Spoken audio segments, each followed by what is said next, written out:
മുഖ്യമന്ത്രി സ്ഥാനത്തേക്ക് കെ.സി. വേണുഗോപാലിനെ പിന്തുണച്ച് കഥാകൃത്ത് ടി. പത്മനാഭൻ രംഗത്ത്. താൻ ഇന്ത്യയിലെ പഴക്കം ചെന്ന കോൺഗ്രസുകാരനാണ്, എല്ലാവരുമായും അടുത്ത ബന്ധമുണ്ടെന്നും വ്യക്തമാക്കിയ ടി. പത്മനാഭൻ മുഖ്യമന്ത്രിയാകാനുള്ള പോരാട്ടത്തിൽ 3 പേരാണ് ഉള്ളത് എന്നും രമേശ് ചെന്നിത്തലയുമായും കെ.സി. വേണുഗോപാലുമായും അടുത്ത ബന്ധമുണ്ടെന്നും കൂട്ടിച്ചേർത്തു. വി.ഡി. സതീശനുമായി അത്ര അടുത്ത ബന്ധമില്ല. ഇതിൽ 1ാം സ്ഥാനം കൊടുക്കുന്നത് കെ.സി. വേണുഗോപാലിനാണെന്ന് ടി. പത്മനാഭൻ പറഞ്ഞു. അത് നാട്ടുകാരനായതുകൊണ്ടല്ലെന്നും കെ.സിയുടെ കുടുംബവുമായും അടുത്ത ബന്ധമുണ്ടെന്നും കെ.സി. വേണുഗോപാൽ പാവപ്പെട്ടവനോട് കരുണയുള്ള പൊതുപ്രവർത്തകനാണ് എന്നും ടി. പത്മനാഭൻ പറഞ്ഞു. വളരെ അടുത്തറിയാവുന്നവരാണ് 2 പേർ. അത് ശ്രീ കെ.സി. വേണുഗോപാലും രമേശൻ ചെന്നിത്തലയുമാണ്. വളരെ അടുത്ത പരിചയം ഈ 2 പേരുമായിട്ടുണ്ട്. അത്ര അടുത്ത ഒരു പരിചയമോ സ്നേഹബന്ധമോ വി.ഡി. സതീശനുമായിട്ടില്ല. 2-3 തവണ കണ്ടിട്ടുണ്ട്. ഇത് അത്രയേ ഉള്ളൂ. ഞാൻ എൻ്റെ ഈ പരിചയം പിന്നെ രാവിലെ തൊട്ട് രാത്രി വരെ ചാനൽ കാണലാണ് പണി. അപ്പോൾ ചാനലിൽ വരുന്ന വാർത്തകളുടെ, പത്രങ്ങളിൽ വരുന്ന വാർത്തകളുടെ, എൻ്റെ വ്യക്തിബന്ധങ്ങളുടെ അടിസ്ഥാനത്തിൽ പറയുകയാണെങ്കിൽ തീർച്ചയായിട്ടും ഞാൻ 1ാം സ്ഥാനം കൊടുക്കുക ശ്രീ വേണുഗോപാലനാണ്. അത് വേണുഗോപാലൻ എൻ്റെ നാട്ടുകാരനായി എന്നതുകൊണ്ട് മാത്രമല്ല, വേണുഗോപാലൻ്റെ അർഹത, വേണുഗോപാലൻ്റെ ഗുണങ്ങൾ. സത്യത്തിൽ വേണുഗോപാലനുമായി പരിചയം ഉണ്ടാകുന്നതിന് മുൻപേ അദ്ദേഹത്തിൻ്റെ അമ്മ ജാനകിയേടത്തിയെ നല്ലതുപോലെ അറിയാവുന്ന ഒരുത്തനാണ്. ആ നാട് മുഴുവൻ ജാനകിയേടത്തിയെ അത്യന്തം സ്നേഹത്തോടെ, അവർ മരിച്ചു, ഇന്നില്ല അവർ, എങ്കിലും ആ നാട്ടുകാർ ഇപ്പോഴും ജാതി മത കക്ഷിഭേദമില്ലാതെ ജാനകിയേടത്തിയെ ഓർക്കുന്നുണ്ട്.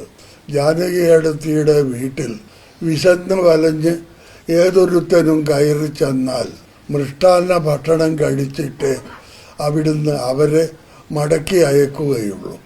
ഈ ഒരു പാരമ്പര്യം വേണുഗോപാലനും തുടരുന്നുണ്ട്.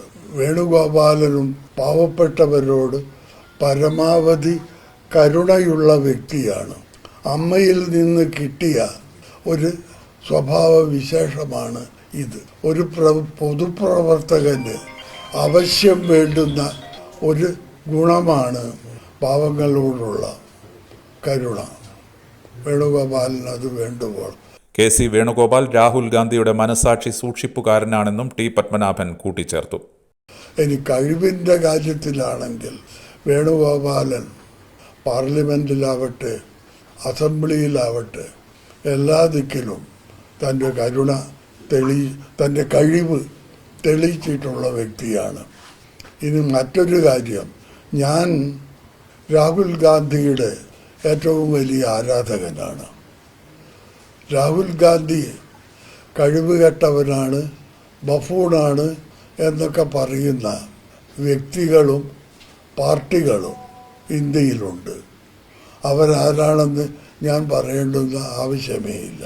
വെറും വ്യക്തിവൈരാഗ്യം നിമിത്തം മാത്രമാണ് അത്തരം ആരോപണങ്ങൾ വരുന്നത്. വേണുഗോപാൽ രാഹുൽ ഗാന്ധിയുടെ മനസാക്ഷി സൂക്ഷിപ്പുകാരനാണ്. സത്യത്തിൽ ഇന്ത്യയുടെ നാളത്തെ ഭരണാധികാരി എൻ്റെ കണക്കുകൂട്ടലിൽ രാഹുൽ ഗാന്ധിയാണ്. ഇടതുപക്ഷം ക്ഷണിച്ചു വരുത്തിയ തോൽവിയാണിതെന്നും ടി. പത്മനാഭൻ പറഞ്ഞു. പൊതുവികാരം സതീശൻ അനുകൂലമെന്ന് തോന്നുന്നില്ല. ഫ്ലക്സ് വെക്കുന്നതാണോ വ്യക്തിത്വം എന്നും ടി. പത്മനാഭൻ ചോദിച്ചു. ഇത്ര വിഡ്ഢികളാണോ ജനങ്ങളെന്നും അദ്ദേഹം കൂട്ടിച്ചേർത്തു. ഏജനെറ്റ് ന്യൂസ്, കണ്ണൂർ. രാഹുൽ ഗാന്ധി പൊട്ടനൊന്നുമല്ല. രാഹുൽ ഗാന്ധി കഴിവിൻ്റെ അടിസ്ഥാനത്തിൽ മാത്രമേ ഒരു വ്യക്തിയെ ആത്മമിത്രമായി സ്വീകരിക്കുകയുള്ളൂ. അങ്ങനെയുള്ള രാഹുൽ ഗാന്ധിയുടെ ആത്മമിത്രമായിട്ടാണ്, അദ്ദേഹത്തിൻ്റെ ഏറ്റവും അടുത്ത മനസാക്ഷി സൂക്ഷിപ്പുകാരനായിട്ടാണ് രാഹുൽ ഗാന്ധി വേണുഗോപാൽ കഴിഞ്ഞ കുറേ കൊല്ലങ്ങളായിട്ട് തന്നെ പ്രവർത്തിക്കുന്നത്. ഇതും വേണുഗോപാലൻ്റെ ഒരു വലിയ പ്ലസ് പോയിൻ്റാണ്.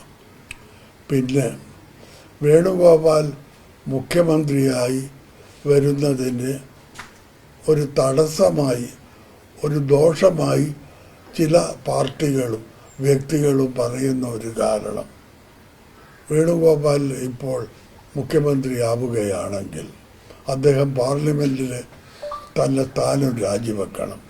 അപ്പോൾ വീണ്ടും ഇലക്ഷൻ വേണ്ടി വരും. അത് ഉളവാക്കുന്ന ഭീമമായ ചിലവ്. സത്യത്തിൽ ഒരു സ്റ്റേറ്റ് എന്തൊക്കെ ഇനത്തിൽ ചിലവ് ചെയ്യുന്നുണ്ട്.